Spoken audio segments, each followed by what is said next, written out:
Had a few people ask me about the light box that I made. It is DIY, and it's made out of foam board. I went and bought 4 sheets of foam board, one for each side, bottom, and then the back. You could probably actually do it with 3 sheets by cutting the side actually in half vertically. But as you can see, all it is just taped up with some Gorilla tape in the back.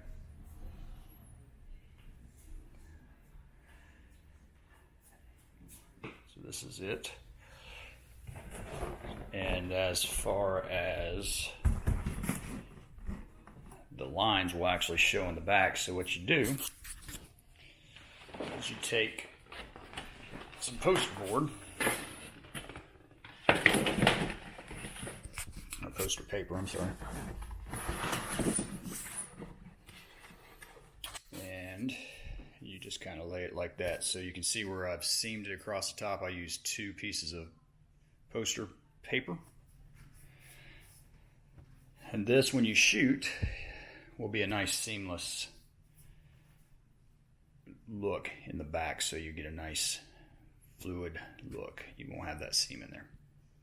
So that's it. That's my DIY light box. Seems to work pretty well.